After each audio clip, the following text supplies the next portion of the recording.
Our next presenter, Pat Dixon,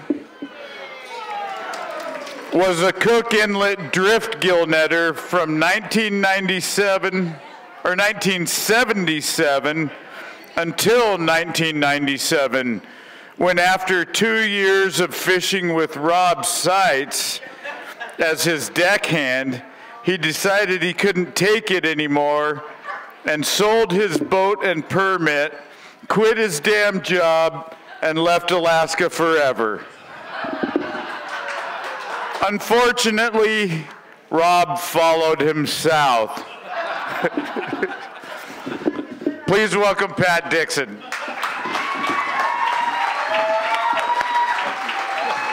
Don't be nervous. Yeah. The thing is, most of that's true, but Rob didn't have anything to do with that. It just seemed like a good idea at the time.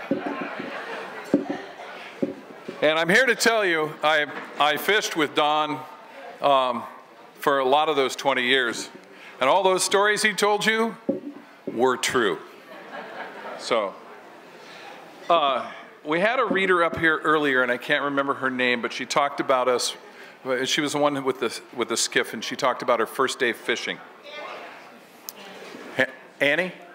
Yeah, and I thought that was interesting because my opening poem is about my first day fishing.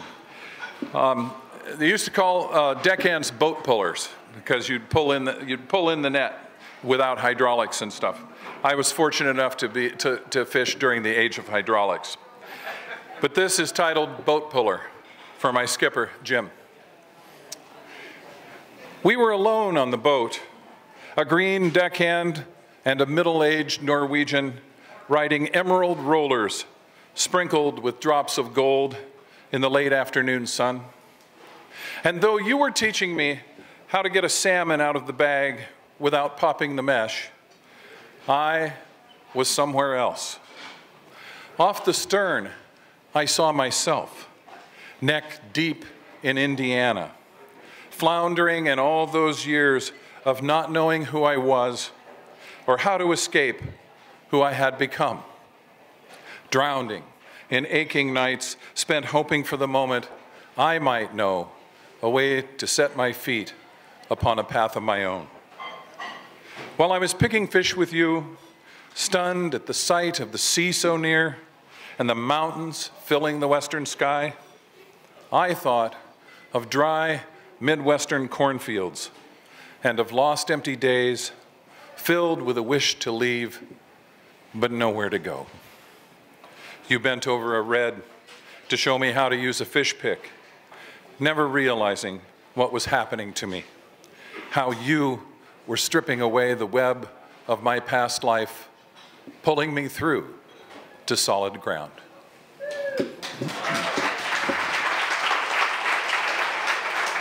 Thank you.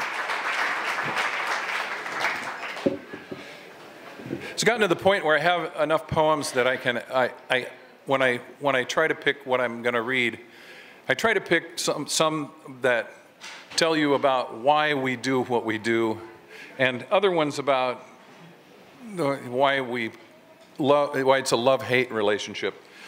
And this leans more toward why we do it. It's called baptism. You're fishing today. I wonder, what's the weather like?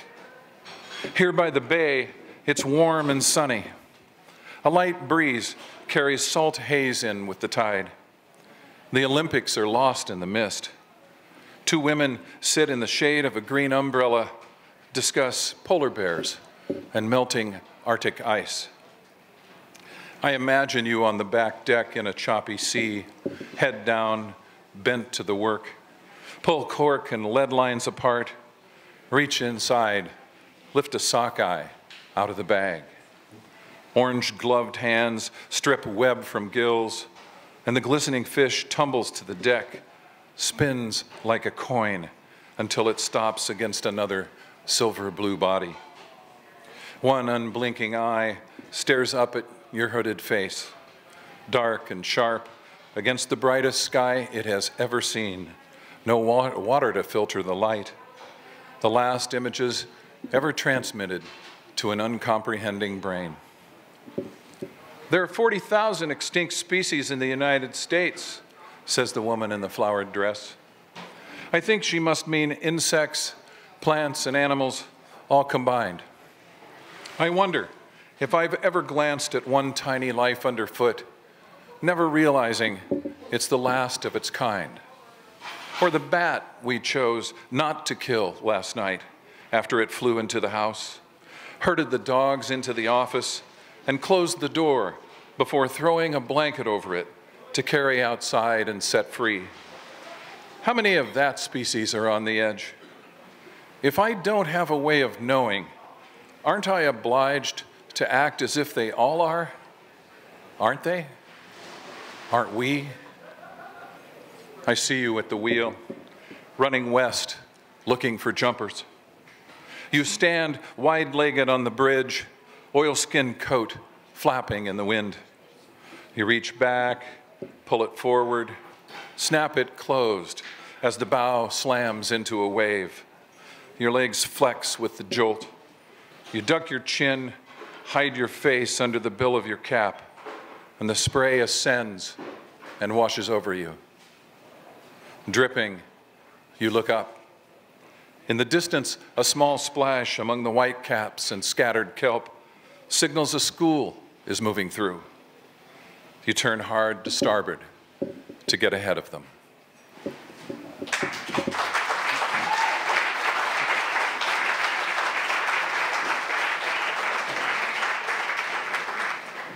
All right, we're going to dip into the dark side. This is a new one. It's called The Old Man and the Sea Deal. You know the Hemingway story, The Old Man and the Sea, right? Most of us do. The grizzled fisherman, hardened by years on the ocean, goes out to deep water alone in his dory and hooks a monster marlin. The epic battle between them lasts 3 days and 3 nights, wounds and exhausts them both. He finally pulls the fish alongside and kills it even as he admires it. But on the way in, defeated dead giant lashed to the boat, he is discovered by sharks who rip his adversary, his legend, his treasure into ragged, bloody scraps by the time he gets to shore. There's more, just not here in this poem. Read the story. It's good.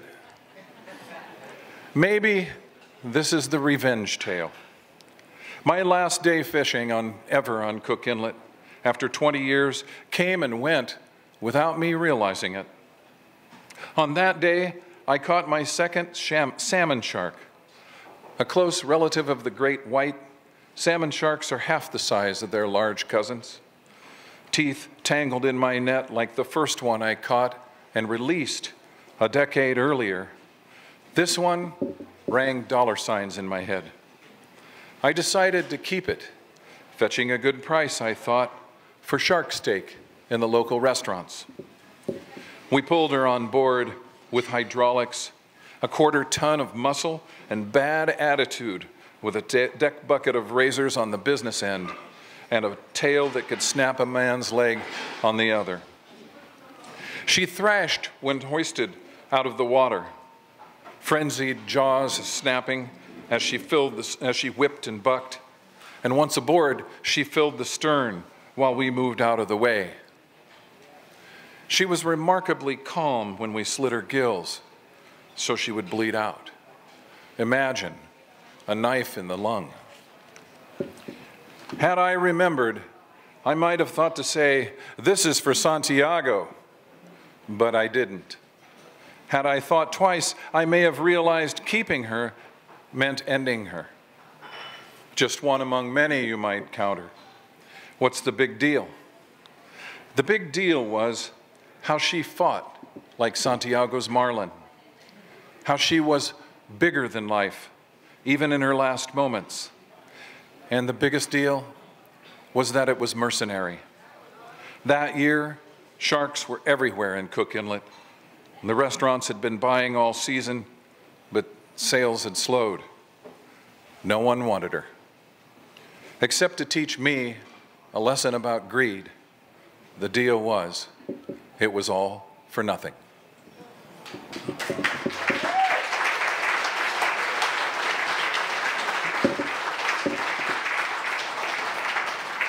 Am I good? I don't think I need to introduce this one. Overboard. It was a cannery truck, we said afterward. Unreliable. It would stall when he slowed down. He probably coasted through the stop sign. Bone cancer doesn't relent, the doctors told her. Go, live, enjoy the time you have left. And for 5 years, she did exactly that. Dove the Great Barrier Reef, went to China, fished the lake behind her cabin with her niece. When she was done, she slipped away overnight. It doesn't take much. A gentle roll of the boat as the wake passes, the brush of an elbow, and the power drill set too close to the edge tips and tumbles overboard. You see it roll. Watch without moving, frozen in a dream. It doesn't even complete a full circle before it hits the water. That flashlight or 10-inch crescent wrench or your cell phone slipping out of your pocket as you bend down in the air before you know it. It lands on the water's surface like you land on the bed after a long day, blankets fluffing, rising as they are displaced, absorbing the impact and falling back again.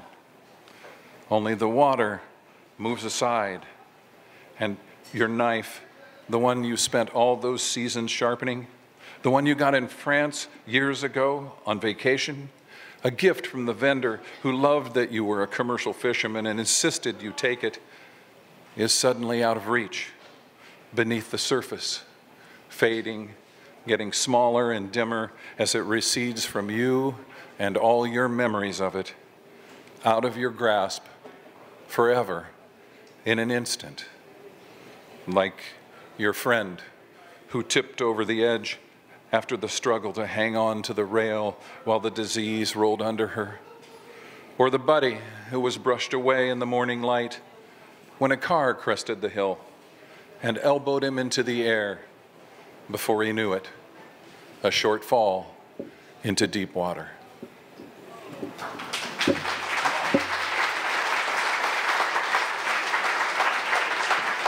Thank you. So I've got two more, okay? I'm going to read an old poem and my newest poem, and I need to introduce it. 30 years ago, my youngest son was 3.5 years old. 30 years ago and a month, the Exxon Valdez went on Bligh Reef in Prince William Sound and dumped her oil. And for the next 6 months almost, well, I would say more like 4, we watched every day and on television, in the newspapers, and we talked about it all the time as the oil progressed to slime the Kenai Peninsula where we lived, and then go down to Kodiak and hit there and turn and come up Cook Inlet where we fished. And as that happened, our 3.5-year-old heard us talking about it, arguing about it, discussing it all the time, and it was infused with death because seals were dying, shorebirds were dying, deer going down to lick salt were dying. And so he came to us at one point and asked us this question. And this is about that question. Fallout. Innocence in your eyes, you ask, Daddy, we will be safe from the oil? I swallow hard. How can I say to you, no, one day it, or something like it, something we have created, something I have given my blessing to, if only by my silence, will kill us all. Instead, I lie. Yes, Pumpkin, we'll be safe.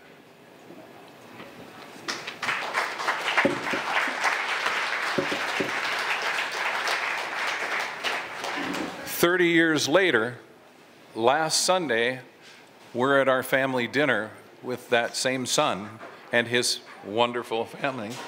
And he looks at me and he goes, "What are you going to read at Fisher Poets?" And I give him the list as best I can remember it. And he says, "You know, Dad, it's the 30-year anniversary of the Exxon Valdez. Have you written anything about that?" And I kind of look at him and I go, "No, I should have, but I haven't." And then he just looks at me. And I'm going, "Dylan, it's a week. I've got less than a week." And he just looks at me. God damn it. So the next day at 10 o'clock in the morning, I'm in front of my computer, and this is what came out. Oil floats, even on salt water. The ocean carries more petroleum product today than the Exxon Valdez dumped into Prince William Sound 30 years ago. 11 million gallons. It's an anniversary worth celebrating. We can all grab a beer in a plastic bottle or pour wine into bright red cups, sip margaritas through straws processed from the flesh and blood of dinosaurs, and raise them all before downing their contents to help us forget what we've done or given permission to.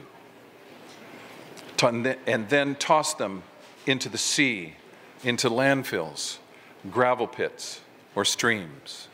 Dance drunk as they wash out of sight and become fresh new islands in the Caribbean, or food for whales, salmon, or albatross.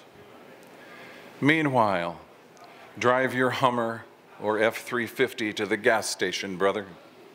As you fill up, be sure to buy a case or two of bottled water for an emergency. We'll need it soon. I'm betting it'll fetch a good price. Thank you.